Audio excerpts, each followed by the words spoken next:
Prem, go ahead. Thank you, Matt. The White House has not contacted Aisha Aghi's family 10 days out from her killing. Eyewitnesses themselves tell us that they actually haven't been reached out to for any Israeli-led investigation.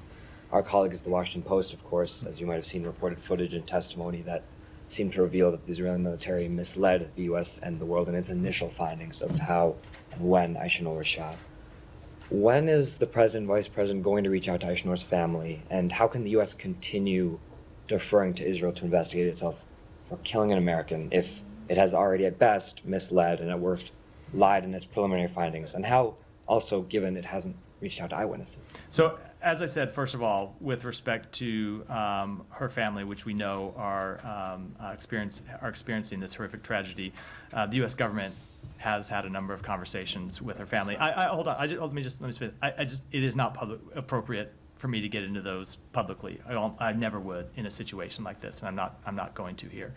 But we have reached out to express our deepest condolences. I will say, when it comes to the investigation, I cannot speak for the investigation that's occurring now, other than to say we're going to expect it to be prompt, thorough, and transparent. And if it's not, I don't think anyone should draw conclusions about an investigation while it's ongoing. But at the end of it, we will certainly be happy to look at how the investigation was conducted, what it produced, if there are any deficiencies, and if we don't find that it meets our standards, we'll have more to say at the time. But is it not a red flag that the initial findings are already being discredited by testimony and footage? So I think I already said, you heard me say earlier, even if you accept the initial findings, they don't present an acceptable outcome, right? You look at the initial findings, and they already tell you that something went tragically wrong, and you had the killing of an American citizen that never should have occurred. So when I hear people say that, sort of hold the initial findings up as if they somehow exonerated Israeli security forces, they very much do not. At least in our point of view, they very much do not exonerate them. They reveal the need for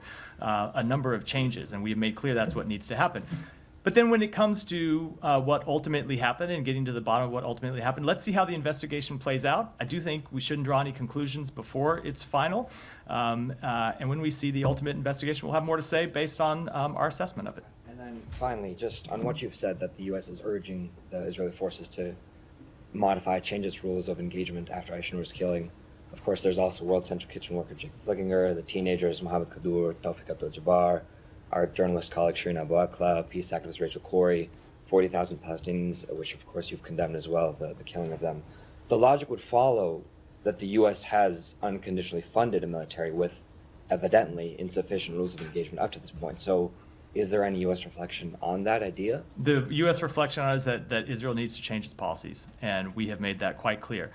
When it comes to the World Central Kitchen strike, we made clear that they need to change their deconfliction measures and worked with the UN to get new deconfliction measures in place. Now, those aren't perfect. We continue to see strikes that result in the death of humanitarian workers. We continue to see strikes in Gaza that lead to the tragic deaths of civilians.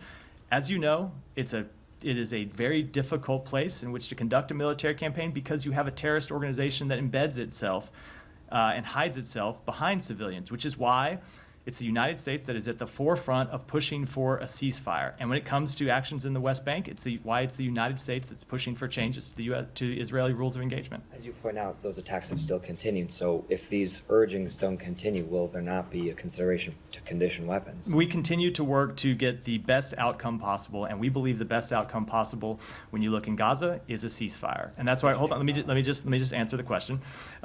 And it's why we continue to work with Egypt and with Qatar to get a ceasefire over the line. Ultimately, we think that is the thing that would bring an alleviation to the suffering of the Palestinian people. Not any of the other steps we hear bandied about from time to time, but a ceasefire that brings a lasting end to the war. And when it comes to changes in the West Bank, it's the changes that we've proposed with others. Kylie, go ahead. Just to follow up quickly on that, Yeah.